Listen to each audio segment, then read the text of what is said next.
Hey, true believers, Chris Mack coming at you with another awesome action figure review. Today we are going over the Marvel Legends Lizard Build-A-Figure Wave Gwenpool, or if you want to get technical, the unbelievable Gwenpool. And this is a figure I've been wanting to go over for a while, but before the move, all my figures were in boxes and it was hard to get to a lot of these. So now that the move's happened, I've been able to free stuff up, as you've seen on our social media pages, where I have things on shelves now. What a concept, right? But I finally got to Gwen, and I don't know. I think she's a really awesome action figure. If you guys want to pick her up, at this point in history, she's getting harder to find. I remember she was kind of a peg warmer there at Walmart for a while, but she is sold out on all the regular places like Big Bad Toy Store, Dorkside Toys, and even Hasbro Pulse. And I have not seen one on the peg in a while. So, next time you're at Target, Walmart, or whatever, keep an eye peeled, but first and foremost, where you may get lucky, is your local comic shop. So please make sure to check them out first. Now, as we said, we've seen the Gwenpool logo. Can't wait to get to all these accessories. That's one thing I enjoy about this figure. You see the lizard logo, the lizard thingamajigger there. Marvel Legends. She has a spart varnish is how we're going to say it. Spot varnish. G for Gwenpool there, which I think is pretty cool. Come around to the side. And I like this piece. Again, for those of you who know the artists, please let me know so I can follow them on social media, because the art is just absolutely spectacular. And again, the pink, I'll get past the cutesiness. I like how it has the Gwen, it has hearts and bombs and da-da-da-da-da-da. Just all the stuff that makes Gwenpool. Come around to the back, get a really neat looking product shot of her taking a selfie, which, selfies. Anyway, get a read up, so I'll pause it so you guys can check it out at your convenience. Same thing with the figures from the wave, so you'll know what you need to get to build Lizard. Come around to the side to get that same awesome product shot. Come back around to the front, nothing at the bottom. So with all that said, let's get Gwendolyn Poole out of her packaging and get a closer look at her. And here's Gwen out of the packaging, striking a pose with Jeff the Land Shark, which she does not come with. If you want Jeff, he comes with Shikla, which makes no sense since he was introduced and adopted originally by Gwen. And then she gave him over to Deadpool and it still came with Shikla. It just makes no sense. But putting these two together looks awesome. I know Gwen's an older figure, and because of that, and in saying that, there are some things to love about her and there's some things to hate about her. But nonetheless, we'll go over that. But just looking at her here, just palling around, makes you laugh. You have to go, who would really want to take a selfie with a shark? That's just insane. And at the end of the day, a good laugh is always what you need. So let's get a closer look at the Gwenpool figure and everything that is awesome and kind of a pain in the butt with her. Quick backstory on Gwenpool is her first cameo appearance was Deadpool's Secret Wars #2 from June 2015. And what I find kind of interesting about this is initially Marvel did this whole variant thing. Variants, but it was all Gwens.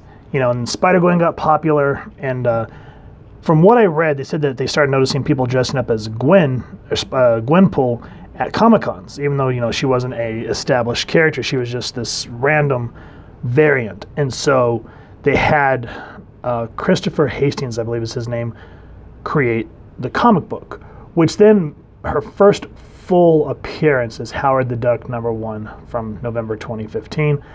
I heard that series was good, but no, I'm not going to read Howard the Duck. I read her first appearance, and it's literally she's on the last page, and the rest of it's just suffering through a Howard story. So I was hoping when they introduced her that she was going to kind of be this crazy, like a loaded gun, like more crazy than Deadpool. But what it is she's actually from the real world where comic books exist, and she believes that there's no consequences to what her actions are. She'll actually drop fourth wall stuff like, oh my God, is Bendis writing this? Or where's Kitty? Yada yada yada. And so it's kind of interesting, but at the same time, there's some issues you'll read and it gets like cutesy, and I read like the first 4 or 5 issues and it was okay, but I couldn't take it anymore because it was too cutesy for my taste. I was hoping it was going to be more. I was hoping when they introduced her that it was going to be more like ultra violent in a sense, like a more violent Deadpool. but she's still an interesting character nonetheless. So that's kind of a quick backstory on Gwen. Now for her accessories, she comes with the tongue face as you see there, and then she also comes with this more vanilla pose smile, which is okay. I mean, either one works when you want to make her look like she's taking a selfie. I kind of like the way that her mask pops out like this. I just find that kind of funny. You know, it's done correctly where, you know, when she pulls this over her head, you kind of see where the cloth would actually bend on the skin, or fold, should I say. The pink on the eyes are nice. The red lipstick's nice. The skin tone's perfect. So the head sculpts are nice on both of them. So, you know, you see the nose, everything is good to go on there. And then she comes with a cell phone, which I kind of wish they would have done a little bit more with, like maybe make the screen silver, because it's just, I'm trying to hold it here, okay. But it's just kind of, bleh. It just looks like a black thing, and I bet you 10-1 this is probably the easiest thing to lose. Like a lot of people are saying, you know, why don't you take your Marvel Legends out of the box when you pose them? I treat my figures kind of like I do my comics, where I take them out, do what I need with them, and then I put them back. That way all the accessories are safe and the figure's safe from falling and breaking. And then I put the box on a shelf, as you guys have seen photos of my shelves on social media. But yeah, this phone, I wish they would have done more with it, but it's an added addition. Now she comes with a plethora of hands, and we'll talk about this here. She comes with so when you do the phone, or when you have the phone in her hand, you can do like bunny ears or peace signs, so that's kind of cool. She has these open hands, which drive me nuts because they do not hold her katanas worth a damn. So I'm thinking you're supposed to put like a coffee in there or a milkshake. I don't want to talk about that. Anyway, but here's the thing, is you get all these hands that can do these things, but they don't come with anything. Like this is her cell phone hand, and it fits in relatively well. Like so. So that's cool. But yeah, these coffee holding hands or drink hands or whatever, they don't hold her katanas for crap. The other hands that she comes with are these trigger hands, so you can kind of see where I've put other guns in, and I hate that the paint rubs off on the white, as you can see. That drives me nuts. But again, she comes with these trigger hands, and those are the only ones that can really hold the katanas. And just like with the other Deadpool figures, they're loose. Why is it that we'll get these hands and the weapons are loose? So you put it in there, she's holding it, but I mean, look at how loose that is instead of being nice and tight. That is so damn frustrating. Now for both katanas, silver looks nice.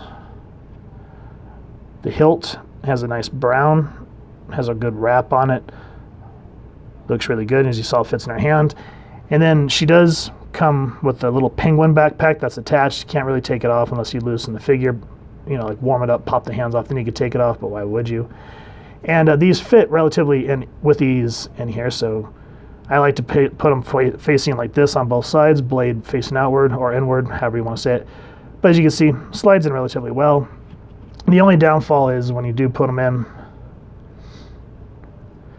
they're really close to her head, so I mean, it's not too much of a hindrance, but I kind of wish that they would have pulled these to the side just a little bit more.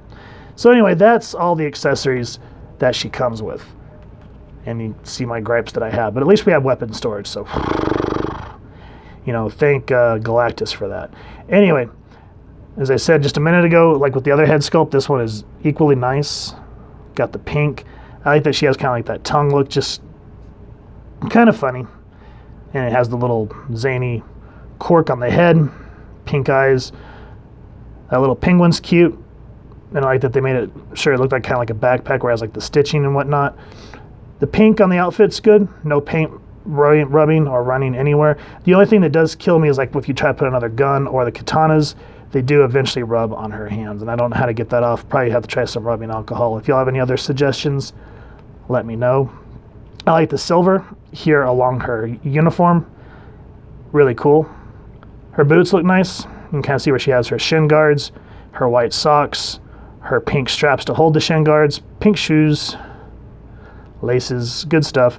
The only thing, and I was talking about this with the Shekla review, is, you know, these are her legs, and, you know, the skin tone's fine, looks good, but I hate that you can see these pins. That is so, it just kills the illusion of this supposed to be like a natural character. I wish that they would figure out a way to, like with Lady Deathstrike, again, get rid of these pins and make the legs look a little more natural. I saw the Moira from the Krakoa line, and it has the same problem where you see her legs like this bare, but you see all these pins and joints, and it just does not look like a human leg. It's just weird.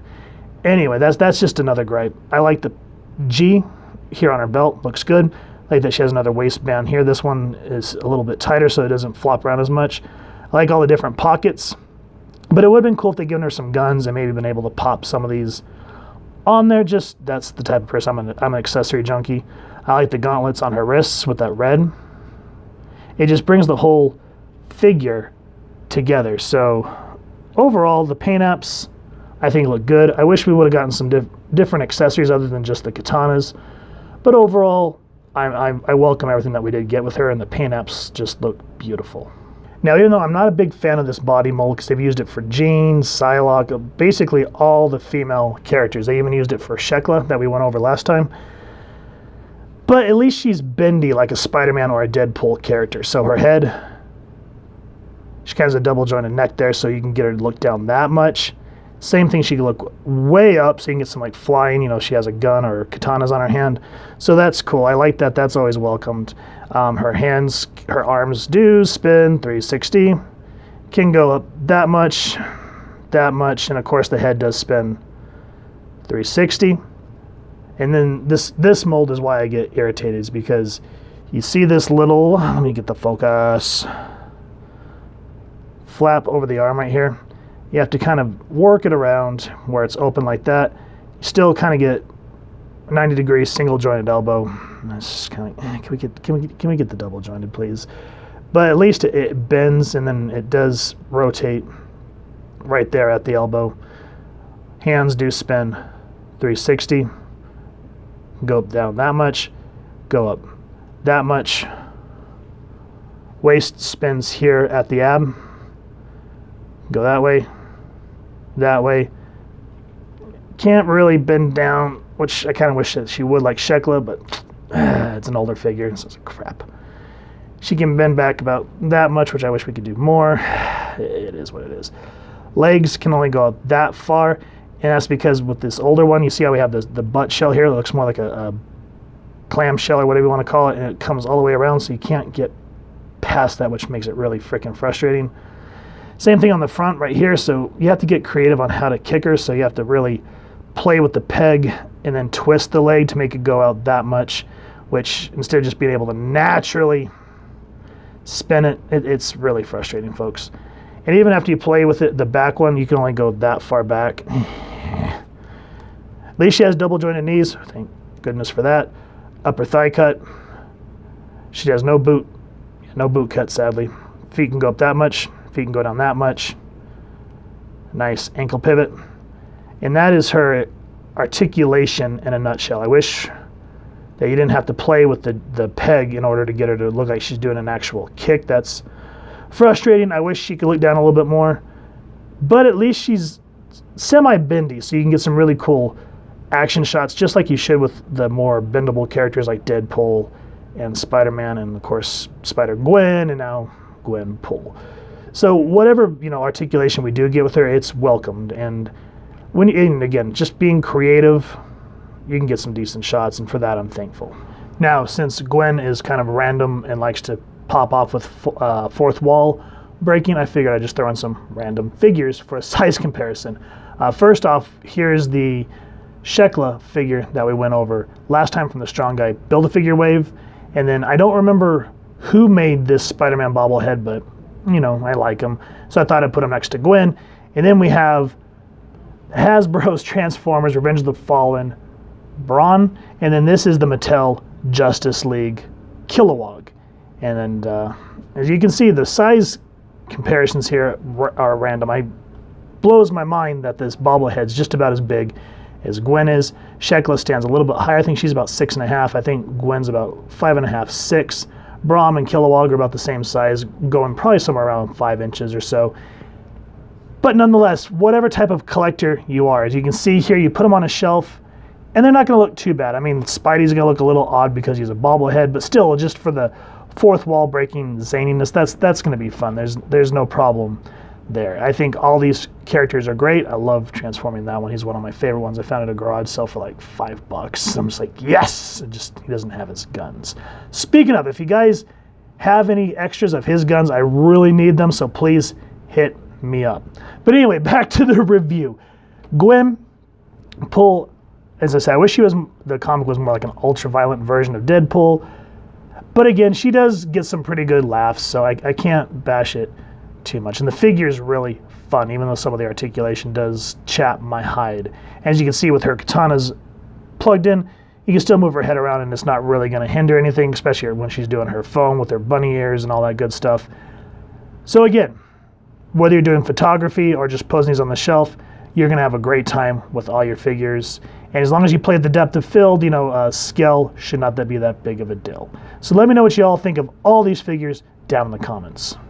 Overall, I really do enjoy this Gwenpool.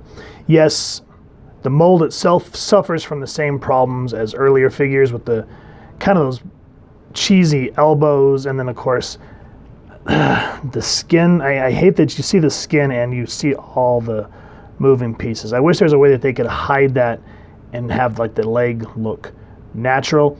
That's why, again, I go back to the Lady Deathstrike, because I feel like they're onto something by getting rid of this pinless, the pins here. They're just so frustrating. But that aside, the only other gripe that I do have with this figure is you get all of these hands and no accessories for them other than a phone. Woo! Come on, we get swords.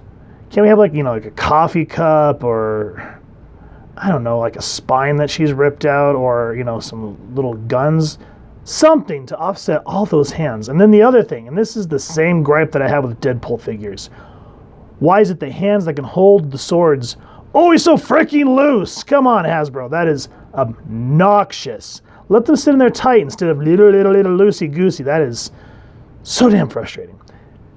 Anyway, that aside, overall articulation-wise, other than the butt flap that these older figures suffer from, gorgeous piece. I remember picking it up from off the rack at Walmart, and I'm glad that I did. I was really on the fence about it, but every time that I go to do like some sort of crazy pose, she's always involved, and it always looks good, very photogenic. So I really appreciate having this Gwenpool figure. And like I said, the early comics, yeah, they're a little cutesy, but still, it's just, she was a nice addition in that degrees of having that bit of meta-ness.